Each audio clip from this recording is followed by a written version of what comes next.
quelle que soit ta prison, quelle que soit ta douleur, quelle que soit ta situation, Dieu fera. L'Alliance des évangélistes et ses invités vous propose désormais un nouveau rendez-vous avec la parole de Dieu sur KMT Télévision. Chers téléspectateurs, bonjour. Chers amis internautes, bonjour. Qui que vous soyez, d'où que vous soyez, nous vous saluons dans le nom de Jésus. De quelque pays que vous soyez. Nous sommes heureux de vous accueillir par le biais de KMT et de pouvoir partager avec vous la parole de Dieu. Pour ceux qui ne me connaissent pas, je suis le frère d'Aumoison, Marc, et je suis membre de l'église de TSF, Pelletier et Pont-de-Chêne. Et je suis accompagné d'un frère qui va se présenter. Oui, bonjour chers amis, c'est encore nous, bien sûr. Heureux de vous rencontrer, heureux de vous dire merci parce que vous nous permettez d'entrer dans vos maisons et de partager avec vous ce que nous avons sous le cœur, cette vérité fondamentale. Et nous sommes contents d'autant plus qu'à chaque fois, il y a toujours des gens qui progressent dans cette parole, qui approfondissent cette parole. Et comme le frère vient de dire, nous formons un groupe. Je suis de la mission du L'évangile de TSF, Pelletier et Pont-de-Chêne, mais aussi, comme vous l'avez constaté, nous sommes tout un groupement de personnes, des évangélistes qui proclamons, qui apportons cette bonne nouvelle à toutes les nations. Car c'est un message que Dieu nous a demandé de porter, aller par tout le monde et porter la bonne nouvelle à toutes les nations. Et alors, nous allons prendre ce temps pour expliquer, pour corriger, pour dire les vérités fondamentales qui existent dans la parole de Dieu, la Bible. Seule vérité qui puisse exister en ce jour. Alors que Dieu soit béni et puis soyez à notre écoute. Dans le nom de Jésus, nous avons prié. Amen. Amen, amen, amen. Alors, ce matin, nous avons préparé une petite étude où on va se concerter sur un sujet que vous peut-être ne connaissez pas pour certains, mais qui ne connaissent pas encore le Seigneur, mais que beaucoup d'entre nous, les chrétiens, nous connaissons. Ce matin, j'ai intitulé mon texte « Veux-tu être le temple ?» Veux-tu être le temple? Dans notre entourage commun et courant, nous avons pour habitude d'appeler le temple l'église. Et nous employons cette expression très souvent. L'église de notre Dieu, le temple, c'est la même chose. Et aujourd'hui, nous voulons vraiment prendre le temps de découvrir un petit peu comment nous sommes arrivés à parler du temple, comment nous sommes arrivés à parler de l'église. Nous allons aller dès la genèse des choses, en l'occurrence dans le livre de la Genèse, et nous allons pouvoir essayer de partager avec vous ce que nous avons reçu, ce que nous avons collecté pour pouvoir parler du temple. Amen. Alors, nous pouvons voir que depuis Adam et Ève, le Seigneur se promenait dans le jardin. Lorsqu'il a créé l'homme, il aimait se promener dans le jardin et discuter avec lui. Dieu a toujours aimé avoir une relation avec sa créature, avec Adam et Ève en l'occurrence dans le jardin. Et il parlait avec eux. Et cette communion, je me demande, moi, si à l'époque, si Ève et Adam ne pouvaient pas voir l'Éternel, parce que, en fait, ils étaient sans péché. Et je crois peut-être qu'ils devaient pouvoir parler avec Dieu et le voir. Et je pense qu'ils ont perdu cette communion, ils ont perdu cette relation visuelle avec Dieu lorsqu'ils ont péché. Moi, je le crois, mais je ne sais pas. Je pense que ce n'est pas écrit dans la Bible. Donc, je ne peux pas m'avancer là-dessus, mais c'est une déduction que je me fais, moi, dans ma pensée. Bon. Mais ce qui se passe, c'est que on voit qu'il y a cette communion entre l'homme et Dieu. Et ils se parlent. Nous voyons dans la Genèse, au verset 9 du chapitre 6, alors le chapitre 6, verset 9, il est écrit « Voici la postérité de Noé. Noé était un homme juste et intègre dans son temps. Noé marchait avec Dieu. » Alors nous avons là une notion de marche avec Dieu. Marchait avec Dieu. Alors, là, nous voyons bien que ce n'est plus peut-être visuel, mais c'est plus spirituel. Il marchait avec Dieu. Cette marche avec Dieu, ce n'est pas une marche simple comme nous marchons avec un ami et que nous faisons route avec lui. C'est une marche spirituelle qui obéit à la parole de Dieu, qui s'appuie sur Dieu et qui fait confiance à Dieu et qui consulte Dieu dans chacune de ses démarches.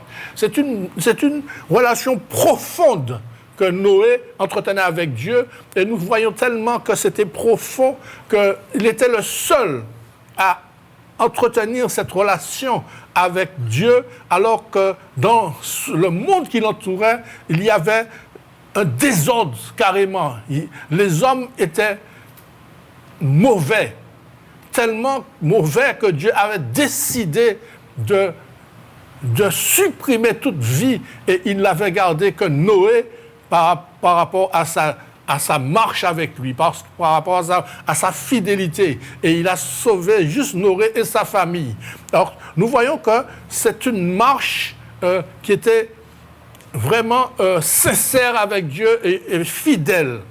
Et c'est ce que les hommes faisaient du temps de Noé dans la Genèse. Et il y avait d'autres hommes qui marchaient avec Dieu. Il y avait Abraham, et nous pouvons lire qu'Abraham a marché avec Dieu jusqu'à ce qu'il ait eu besoin de matérialiser la présence de Dieu dans sa vie.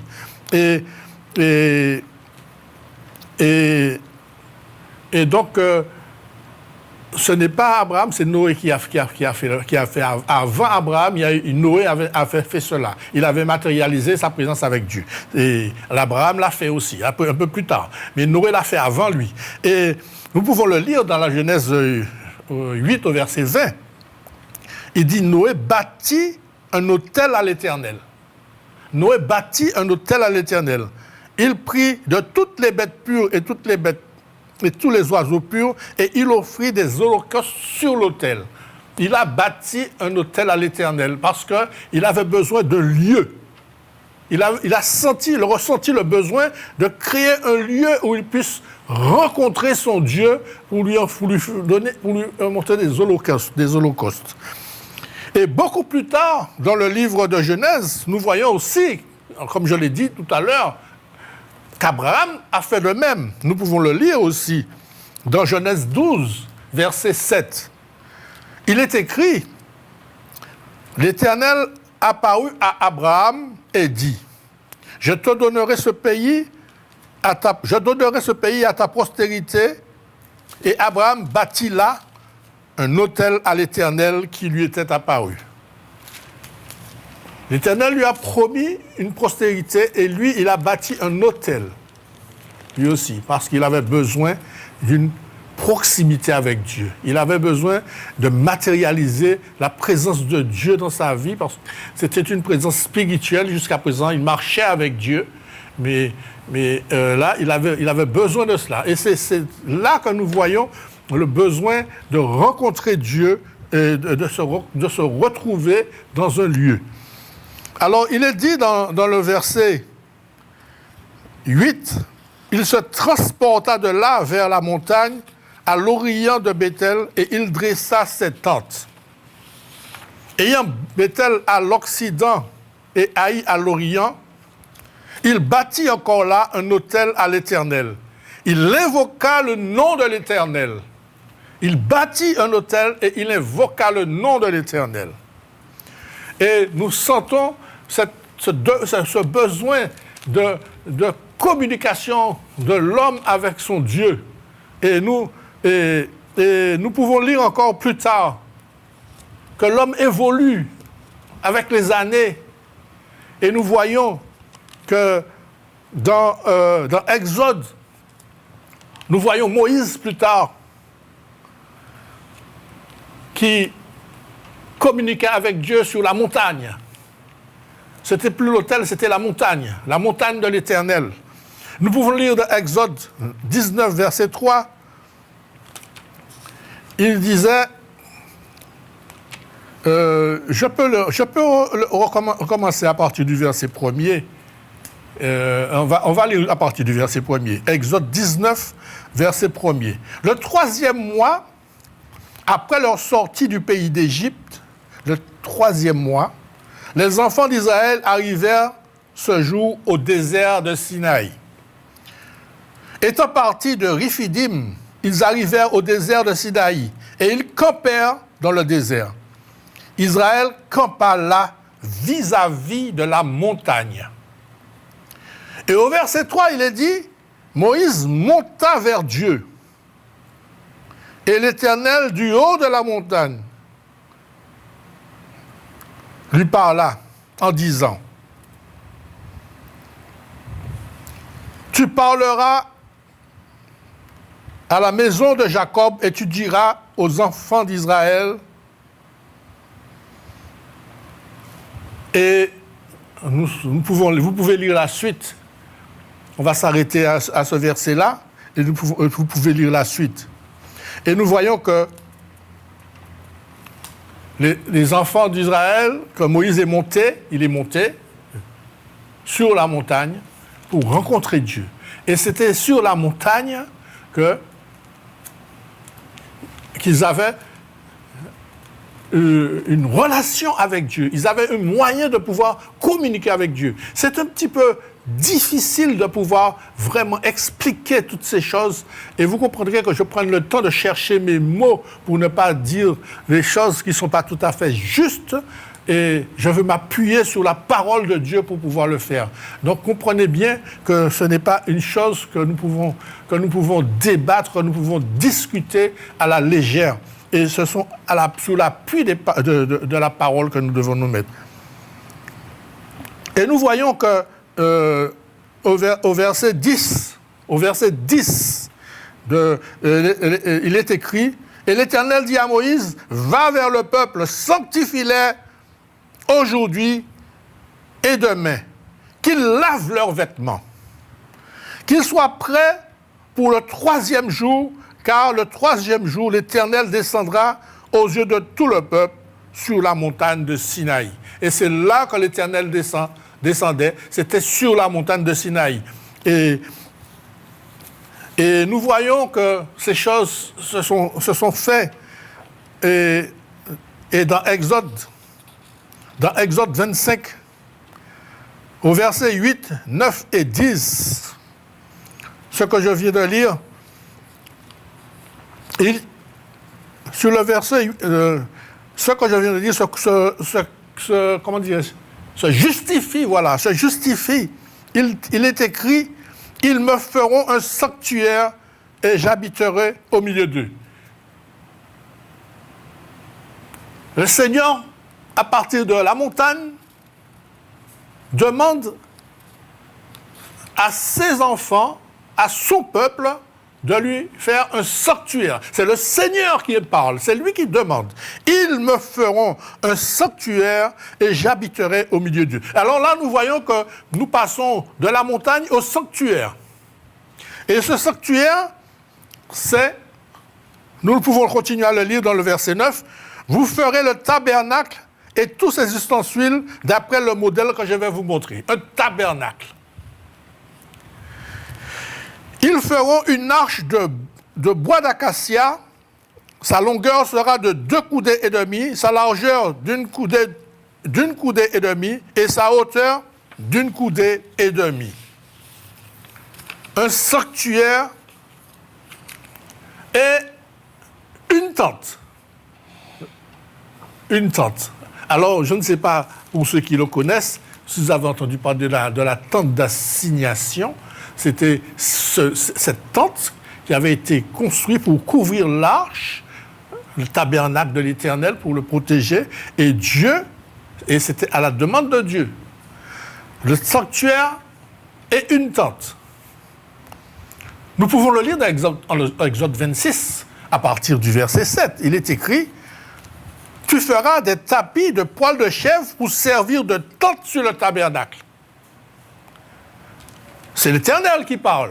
« Tu feras 11 tapis. » Et l'Éternel ajouta dans Exode 29, verset 44, « Je sanctifierai la tente d'assignation et l'autel.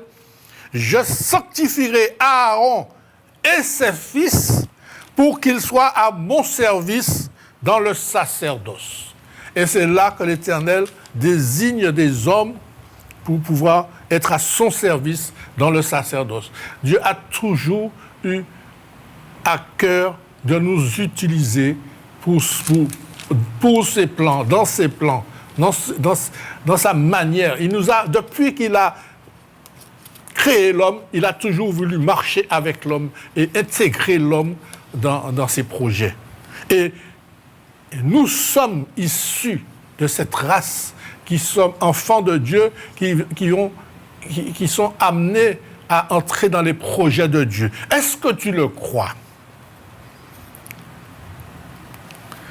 Il est écrit dans Exode 33, verset 7 à 11. On va le lire parce que nous sommes dans la parole. Nous ne voulons pas nous éloigner. C'est ce que dit la Bible qui prévaut. Moïse prit la tente et la dressa hors du camp à quelque distance. Il l'appela tente d'assignation, ce que je viens de dire tout à l'heure. Et tous ceux qui consultaient l'Éternel allaient vers la tente d'assignation qui était hors du camp. Ils avaient transporté la tente hors du camp. Cette sensation, ce besoin d'aller vers Dieu. Si la tente était au milieu du camp, au milieu avec tous les allées-venues du jour et tout cela, il n'aurait pas eu cette dimension, cette sensation, ce besoin d'aller vers Dieu, parce qu'il était déjà dans le tente. Alors, Moïse, la parole nous dit que Moïse dressa la tente hors du camp. Et au verset 8, il dit, « Lorsque Moïse se rendait à la tente, tout le peuple se levait. Chacun se tenait à l'entrée de sa tente et suivait des yeux Moïse jusqu'à ce qu'il fût entré dans la tente. » Il n'y avait que Moïse qui entrait dans la tente. Tout le peuple restait hors de la tente et devant leur propre tente. Et au verset 9, il dit, « Et lorsque Moïse était entré dans la tente, la colonne de nuée descendait et s'arrêtait à l'entrée de la tente, et l'Éternel parlait avec Moïse. » Une colonne de nuée. Nous voyons bien que l'Éternel se manifestait comme une colonne de nuée. Pardon. Et l'Éternel parlait avec Moïse. Au verset 10, tout le peuple voyait la colonne de fumée qui s'arrêtait à l'entrée de la tente. Tout le peuple se levait et se prosternait à l'entrée de sa tente. Vous comprenez cela? Personne n'approchait de trop près la tente d'assignation. Chacun restait à l'entrée de sa propre tente et se prosternait lorsque Moïse parlait avec Dieu. Et la Bible nous dit, dans le verset 11 du chapitre 33 d'Exode, l'Éternel parlait avec Dieu face à face. Avec Moïse. Ah, pardon. L'Éternel parlait avec Moïse face à face. Comme l'homme parle à son ami. Comme un homme parle à son ami. L'Éternel parlait avec Dieu face à face. Puis, Moïse retournait au camp, mais son jeune serviteur Josué, fils de Nun, ne sortait pas du milieu de la tente. Bon. Pendant des années, la tente de la rencontre était un lieu où les hommes se rencontraient, où les hommes rencontraient Dieu. Par le biais des prophètes, par le biais des sacrificateurs. Et il faut attendre l'époque de David. David qui déclara un jour au prophète Nathan qu'il voulait construire une maison, construire un temple pour l'Éternel. Nous pouvons le lire dans 2 Samuel 17, verset 2. 7, verset 2. 2 Samuel 7. 17, verset 2. 7. Il dit, vois donc, c'est David qui parle. Il parle à son prophète Nathan. Vois donc, j'habite dans une maison de cèdre et l'arche de Dieu habite au milieu d'une tente. Jusqu'à là, l'arche était toujours au milieu d'une tente. Et nous voyons dans Samuel 7, verset 5, on va passer au verset 5, ce que dit l'Éternel à Nathan. L'Éternel lui dit, il parle à Nathan, l'Éternel lui dit, il lui dit de dire à David.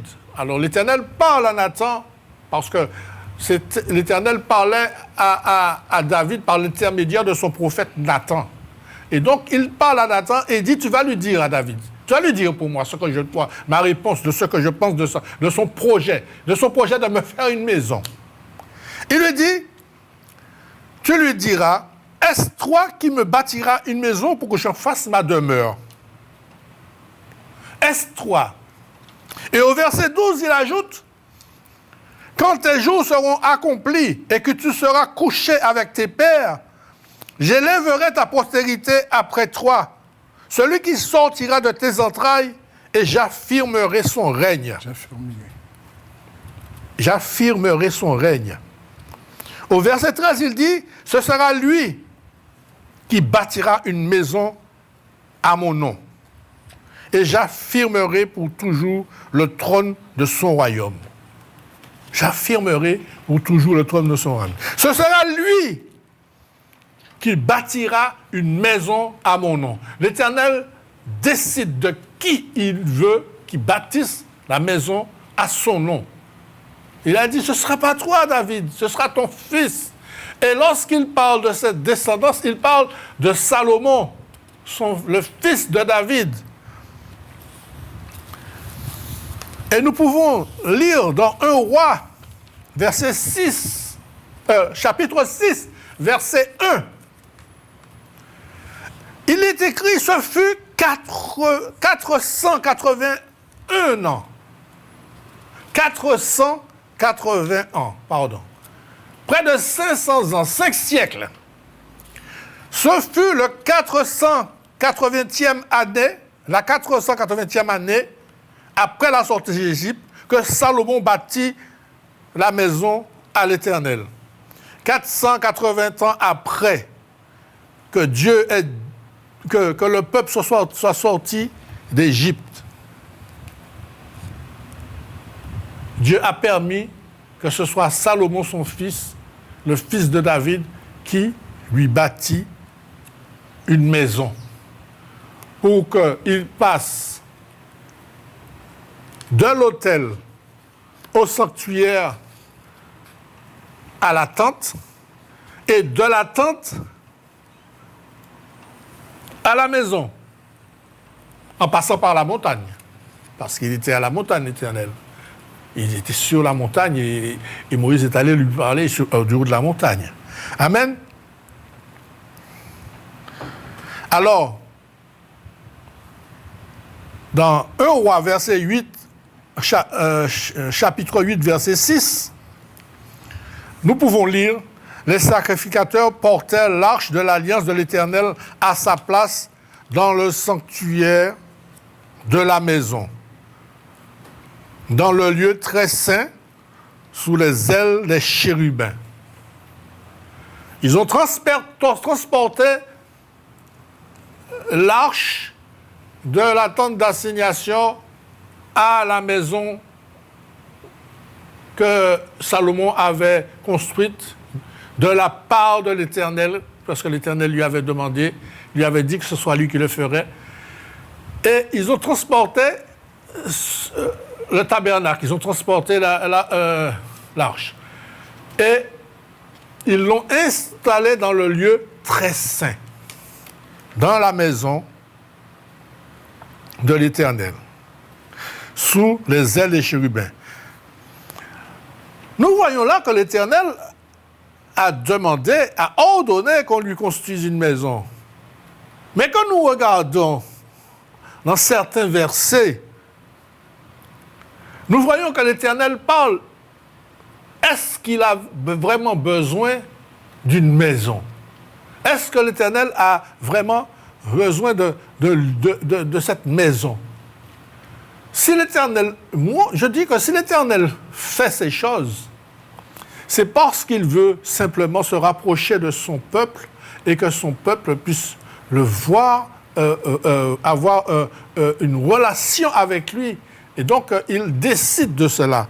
Mais si nous pouvons lire dans Ésaïe 66, verset 1, nous voyons qu'il est dit « Ainsi parle l'Éternel, le ciel est mon trône et la terre est mon marchepied. Quelle maison pourriez-vous me bâtir et quel lieu me donneriez-vous pour demeure? Le ciel est mon trône et la terre est mon marchepied. » L'Éternel est omniprésent. Du haut de son trône, le ciel, il domine la terre, qui est son marchepied. Les cieux des cieux ne peuvent le contenir. L'Éternel, du haut du ciel, voit l'homme et tout ce qui est la terre et tout ce qu'elle renferme. L'Éternel dit, quelle maison pourriez-vous me bâtir? Et Apocalypse 21, verset 22 nous dit, dans la prophétie, dans la vision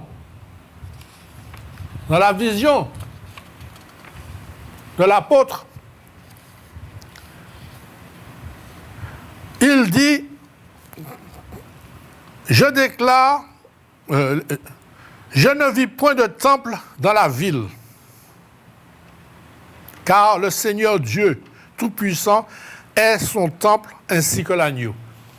Le Seigneur Dieu est son temple ainsi que l'agneau. Le Seigneur Dieu est son temple. Il ne vit point de temple. Et ça, c'est Apocalypse 21, verset 22. Nous pouvons le lire. Je ne vis point de temple dans la ville. La nouvelle ville qui a été visionnée par notre apôtre. Hein? Il dit que dans cette vision, il ne vit aucune ville car le Seigneur Dieu est son temple, son propre temple lui-même ainsi que l'agneau. Ainsi que l'agneau. Amen. Amen. Dans le livre de Zacharie, chapitre 6, verset 22, pourquoi je vais toujours dire les versets avant les chapitres? Alors, chapitre 6, versets 12 et 13, nous pouvons lire. Tu diras, ainsi parle l'Éternel des armées. Voici un homme dont le nom est Germe, germera de son lieu et bâtira le temple de l'Éternel. Ah, là nous passons à autre chose, une autre dimension. Nous avons vu que l'Éternel est dans le temple. L'Éternel est dans le temple et que les hommes dans le lieu très saint et que les prophètes et les sacrificateurs, c'est eux qui officient dans ce temple. Et nous voyons que là, ce sont des hommes qui ont été choisis par Dieu pour le faire. Et nous voyons aussi que tous les sacrifices se font dans ce lieu. Pendant des années. Pendant des années. Et dans le livre de Zacharie, il y a une prophétie qui dit que l'Éternel dit, voici un homme dont le nom est Germe. Il germera de son saint lieu et bâtira le temple de l'Éternel. Et vous savez, là, Zacharie fait allusion à Jésus. C'est Jésus qui bâtira le temple de l'Éternel. C'est Jésus, j'aimerais même dire qui, c'est Jésus qui sera le temple de l'Éternel. Et je voudrais vous demander si on peut continuer. Avant de vous poser la question, on peut continuer et je vais lire le verset 13. Il dit, il bâtira le temple de l'Éternel, il portera les insignes de la majesté, il s'assiera et dominera sur son trône, il sera sacrificateur sur son trône, et une parfaite union régnera entre l'un et l'autre. Le prophète prédit la venue de Jésus qui est venu bâtir le temple de l'Éternel.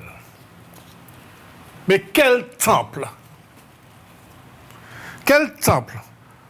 La Bible nous apprend que Jésus, dès l'âge de 12 ans, il passait son temps avec les docteurs dans le temple. Dès son enfance. Et nous voyons que dans Luc 2, versets 41 à 47, est-ce que tu l'as, Luc 2, versets 41 à 47? On pourra le lire. Jésus allait chaque année à Jérusalem. Tu l'as? Oui, j'ai trouvé de suite. Hein. Tu pourras le lire. Alléluia. Luc chapitre 2. Alors Luc chapitre 2, versets 41 à 47. Les parents de Jésus allaient chaque année à Jérusalem à la fête de Pâques. Lorsqu'il fut âgé de 12 ans, ils y montèrent, selon la coutume de la fête. Puis, quand les jours furent écoulés, et qu'est-ce qu'il fit? Quand les jours furent écoulés, ils s'en retournèrent. L'enfant Jésus resta à Jérusalem. Son père et sa mère ne s'en aperçurent point. Croyant qu'il était avec leurs compagnons de voyage, ils firent une journée en chemin et le cherchèrent parmi leurs parents et leurs connaissances. Mais, ne l'ayant pas trouvé, ils retrouvèrent à Jérusalem pour le chercher. Ils retournèrent à Jérusalem pour le chercher. Au bout de 3 jours, ils le retrouvèrent dans le temple, assis au milieu des docteurs et écoutant et les interrogeant. Tous ceux qui l'entendaient étaient frappés de son intelligence et de ses réponses. Quand ses parents le virent, ils furent saisis d'étonnement et sa mère lui dit, « Mon enfant, pourquoi as-tu agi de la sorte avec nous? Voici ton père et moi, nous te cherchons avec angoisse. » Il leur répondit, « Pourquoi me cherchez-vous? Ne savez-vous pas que je m'occupe des affaires de mon père? » Mais ils ne comprirent pas ce qu'il leur disait. Et nous voyons à la lecture de ce passage que Jésus, dès son jeune âge, avait pris cette habitude d'aller au temple et de côtoyer les scribes et les pharisiens et de poser des questions et de même enseigner parce qu'il avait déjà une intelligence tellement tellement précoce qu'il étonnait même tous ceux qui étaient dans le temple. Et nous pouvons aller un peu plus tard, dans Luc 21, versets 37 et 38. Et nous lisons dans le verset 37, « Pendant le jour, Jésus, il enseignait dans le temple et il allait passer la nuit à la montagne appelée montagne des Oliviers. Et le peuple, dès le matin, se rendait vers lui dans le temple pour l'écouter. » Donc, nous voyons que, si nous comprenons bien, Jésus passe sa journée dans le temple à enseigner et le soir, il monte sur la montagne des Oliviers pour se reposer. Amen. Et le peuple venait écouter Jésus parler. Vous savez, le temple a été construit et quand le temple a été construit, il y avait cette notion de comment dirais-je, de compartiment. Il y avait le lieu saint, le lieu très saint, le lieu saint et la cour. Les Juifs avaient compartimenté le temple de Dieu. Et dans le lieu très saint, ou le sanctuaire, c'était le lieu où était installée l'arche de l'Alliance. Ensuite, il y avait le lieu saint composé où les hommes se réunissaient pour pouvoir prier. Et il y avait aussi, encore dans le lieu très saint, la cour d'Israël. Mais dans le lieu saint, il y avait aussi un compartiment où les femmes se réunissaient à part des hommes, parce que les hommes et les femmes ne se réunissaient pas dans le même lieu. Et donc, il y avait deux lieux, un lieu pour les femmes et un lieu pour les hommes. Et encore un autre compartiment, c'était la cour. La cour où les non-juifs pouvaient se réunir pour pouvoir aussi prier. Donc, c'était le lieu parce que les non-juifs ne pouvaient pas rentrer dans le lieu saint. D'accord? Et donc, le lieu qui était réservé aux Juifs était la salle, une salle pour les hommes et une salle pour les femmes. Et il y avait ce lieu qui représentait la cour pour les non-juifs. Et tout se réunait. Mais ce lieu-là a été tellement banalisé que se sont retrouvés avec des changeurs, des bœufs, des moutons, et les colombes, et tous les animaux qui, lorsque les gens venaient pour faire le sacrifice, ceux qui sortaient de loin et qui n'avaient pas pu amener leurs animaux pouvaient acheter sur place leurs animaux pour le sacrifice. D'accord? Mais pour Jésus, le sanctuaire, du sanctuaire à la cour, le temple de Dieu est saint. Le temple de Dieu, la maison de Dieu, c'est tout, sans compartiment. C'est un lieu saint où nous pouvons voir sa réaction. Jésus, la colère de Jésus qui s'est fabriqué un fouet avec des cordes pour pouvoir chasser tous ces vendeurs et ces acheteurs aussi. Et nous pouvons le lire. Nous pouvons le lire dans Jean 2, versets 13 à 16. La Pâque des Juifs. La Pâque des Juifs était proche. Et Jésus monta à Jérusalem. il trouva dans le temple des vendeurs de bœufs, de brebis, de pigeons et des changeurs assis.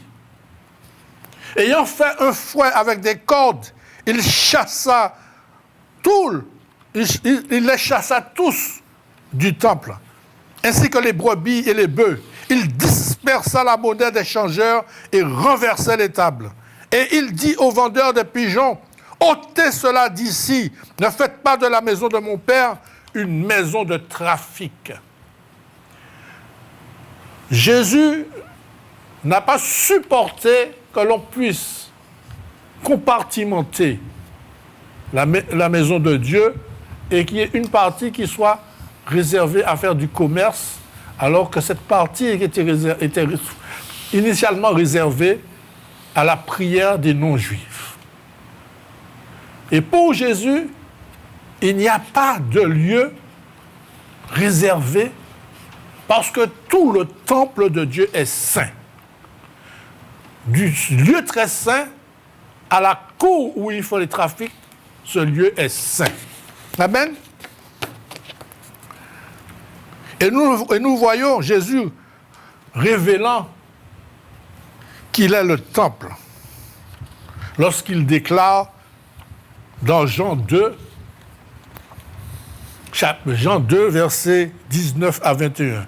Jean chapitre 2, versets 19 à 21. Il dit, « Détruisez ce temple et en 3 jours, je le relèverai. » Les Juifs dirent, « Il a fallu 46 ans pour bâtir ce temple et en 3 jours, tu le relèveras ?» Pardon. Mais il parlait du temple de son corps. Et nous, que dit-il à notre sujet? Jésus parlait du temple de son corps. Que dit Jésus à notre sujet?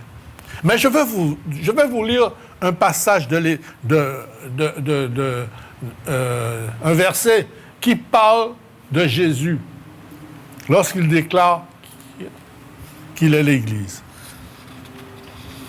Il dit, dans Matthieu 16, verset 18, « Et moi, je te dis que tu es Pierre, et que c'est cette pierre, je bâtirai mon église, et que les portes de séjour des morts ne pourront point contre elle. » Que dit Jésus à notre sujet? Nous sommes l'église de Dieu. Nous sommes l'église de Jésus. Il l'a dit, je le relis, et moi, je te dis que tu es Pierre. Alors, je redonne la référence pour que vous puissiez le trouver. C'est Matthieu 16, verset 18.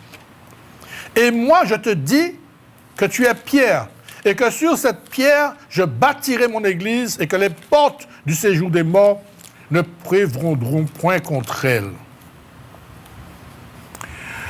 Nous voyons là ce que dit Jésus au sujet de nous.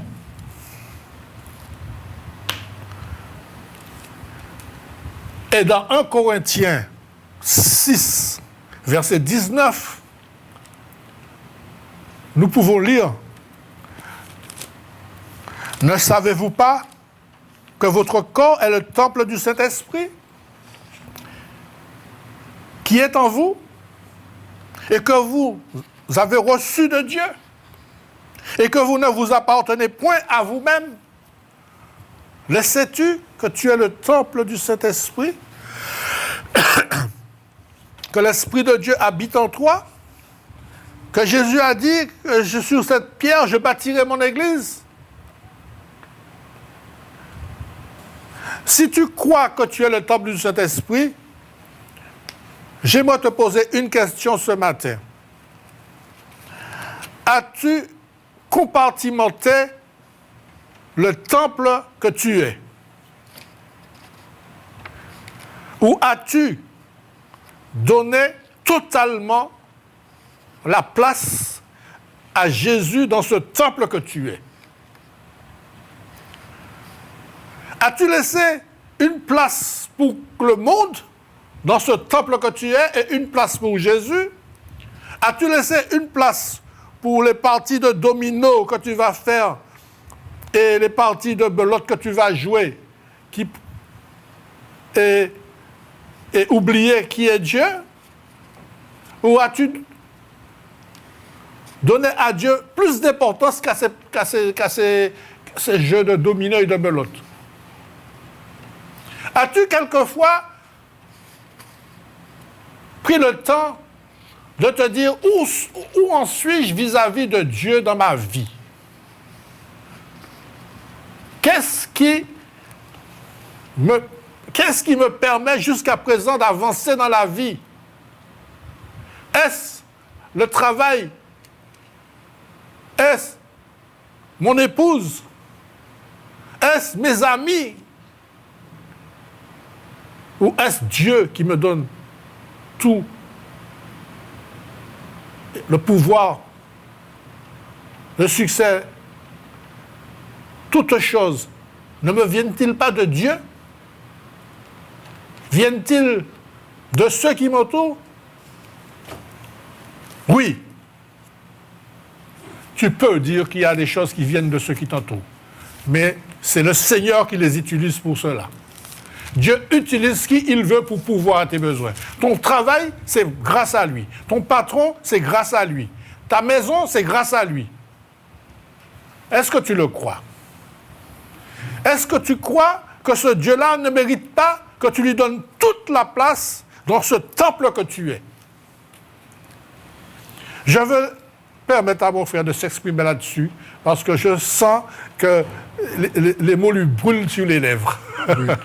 En fin de compte, si nous avons bien compris, le frère Marc a voulu nous a tracé de manière historique ce qui se passait.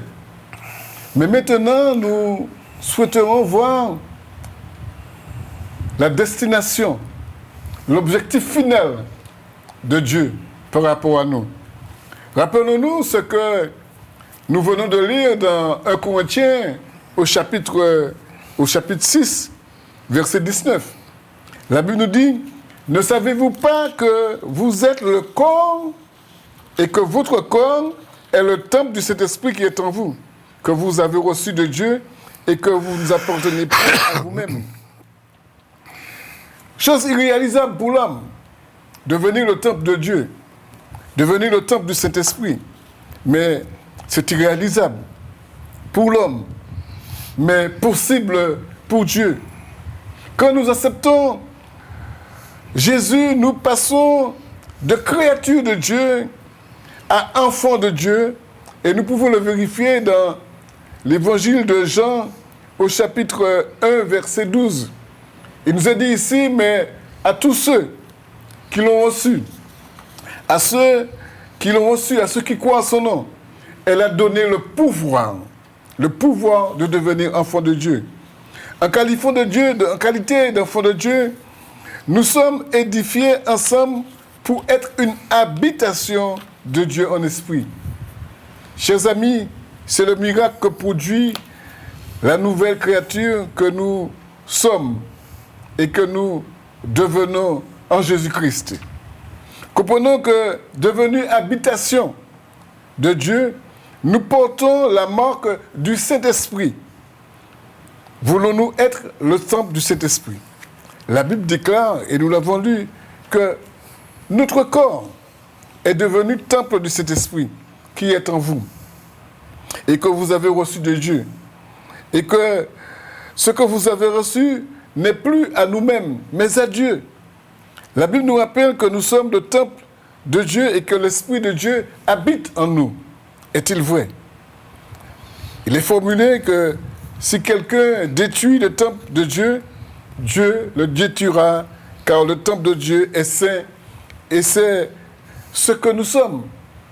Nous sommes saints par la volonté divine, par la volonté de Dieu.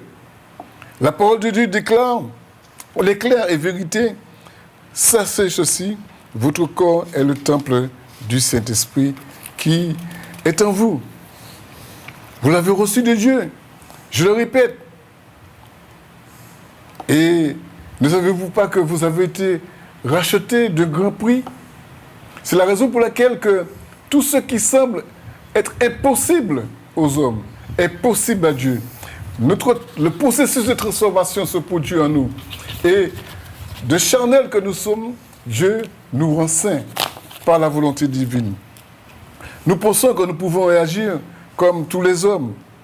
Mais n'est-il pas évident de relever que tous, des fois, nous décidons, nous prévoyons, nous disons que nous voulons faire de telle ou telle chose de notre corps, alors qu'en même temps, nous disons que nous sommes le corps de Dieu et que Dieu, notre corps ne nous appartient pas. Nous faisons des choses qui sont contraires à la parole de Dieu. Laissez-moi vous dire quelque chose. L'œuvre de Dieu, elle est manifeste. De même, chers amis, que tu es le temple du Saint-Esprit, nous comprenons que toute ma personne devient temple du Saint-Esprit. Mon corps doit être gardé et avec respect. Je dois traiter ce corps. Je dois chérir ce corps.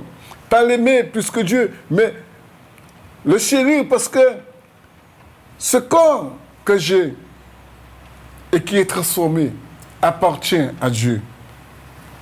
Oui, allons-nous prendre ce corps pour les périodes de carnaval?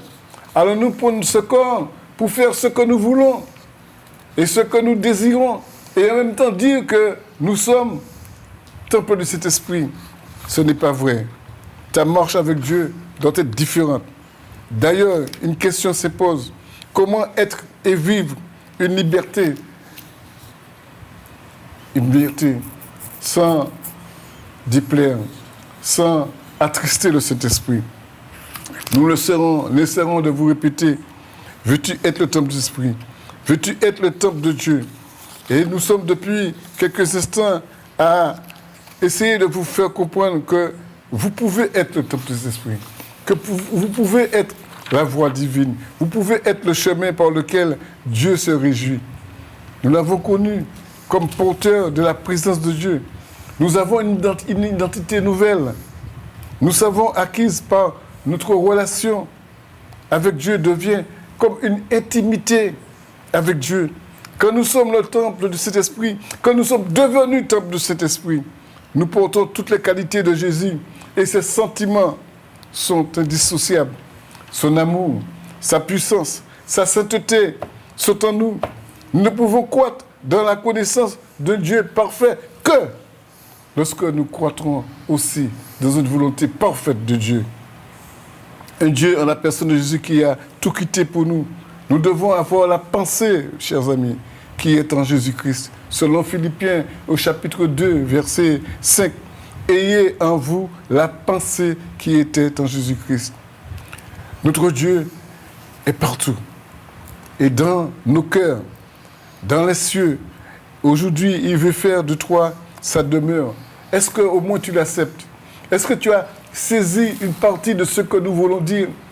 Transformer. Nous ne vivons plus pour nous-mêmes, mais pour Dieu.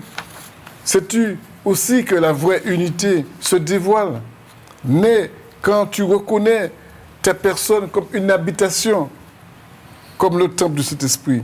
Quand nous parlons d'unité, nous voulons te dire que l'unité parfaite réside dans cette union, réside dans cette nouvelle personne que nous sommes devenus. L'unité devient le cœur de notre foi. Le temple que je suis, Dieu le Père, le Fils et le Saint-Esprit, un Dieu unique, un Dieu qui nous garde, un Dieu qui nous remplit, un Dieu qui nous donne de vivre différemment de ce que nous étions. C'est difficile peut-être tout ce que nous allons dire. Faudra-t-il peut-être que nous procédons d'une autre manière pour vous expliquer le changement qui a eu lieu depuis le jour où nous avons connu Jésus. Retenez ce matin que tous nous proclamons, nous disons que nous sommes enfants de Dieu. Mais c'est faux. Nous sommes tous créatures de Dieu. C'est mon Dieu qui crée nous toutes. Mais la Bible nous dit, et nous pouvons le lire, que nous devenons enfants de Dieu, que lorsque nous acceptons Jésus-Christ dans notre cœur. Nous devenons enfants de Dieu, et lorsque nous croyons en sa puissance, de résurrection dans nos cœurs. Nous devenons enfants de Dieu. Lorsque nous changeons de carte d'identité, la carte d'identité que j'avais, je ne l'ai plus. J'ai une carte d'identité céleste et qui me permet justement d'accéder. Non seulement d'accéder, mais de recevoir en moi l'Esprit de Dieu. Et ce corps que je suis, je dois aussi avoir du respect, comme je l'ai dit précédemment. Je dois respecter ce corps parce que je le considère non pas comme un corps à bannir, un corps à délaisser, un corps à avilir, mais un corps à respecter, à avoir autour de ce corps une déférence, une joie de porter l'Esprit de Dieu. Rappelez-vous que nous avons compris que tous les hommes qui nous ont précédés, tels que Noé, Abraham, nous avons vu tous ces géants, ils avaient élevé des autels, des lieux pour rencontrer Dieu. Mais nous avons compris jusqu'à la fin que Dieu a dit non. C'est dans ton cœur que Dieu veut vivre ce matin. C'est dans ton cœur, c'est toi qui deviens le temple du Saint-Esprit. C'est toi qui deviens le temple de Dieu. C'est ta personne qui devient une réalité vivante, efficace pour Dieu. Alors la question te sera posée, veux-tu être le temple du Saint-Esprit? Veux-tu connaître Jésus dans ta vie? Veux-tu l'aimer dans ta vie? Veux-tu le connaître? Veux-tu vivre différemment de ce que tu vivais? Veux-tu changer, détourner ta voie et vivre la voie de Dieu? Jésus, le chemin, la vérité et la vie. C'est ça. Il faut comprendre que tout, lorsque tu deviens le temple du Saint-Esprit, le temple du Saint-Esprit, tout se transforme. Tes yeux voient différemment. Ta marche doit être différente. Ton esprit est différent. Parce que Dieu va transformer cet esprit. Il va changer ta vie. Il va te donner la volonté de quoi que tu reçois ce matin l'Esprit de Dieu en toi. Alors, si tu veux appeler juste pour que nous prions pour toi, pour demander que cet esprit puisse faire partie de toi à partir d'aujourd'hui. Laisse-moi te dire, nous pouvons attendre ton coup de fil. Juste 2 minutes encore pour que tu puisses comprendre qu'il est nécessaire que tu puisses apporter ta voix, que tu puisses apporter ton cœur devant Dieu, afin que lui puisse investir, puisse t'engager, puisse te prendre comme son enfant dans ses bras. Il veut le faire. La Bible dit qu'aujourd'hui, si tu entends sa voix, n'endurcissez pas votre cœur. Viens à lui, il va transformer. Il va faire de toi le temple, ce que tu ne savais pas, mais il va le faire. Et je l'ai dit au départ, ce qui est irréalisable pour l'homme est réalisable pour Dieu. Ce qui est impossible aux hommes est possible à Dieu. Dieu peut te changer, Dieu peut te transformer. Dieu veut que tu sois ce matin le temple du Saint-Esprit. Il veut que tu sois, comme nous avons vu, il veut habiter en toi. C'est ça qu'il s'agit.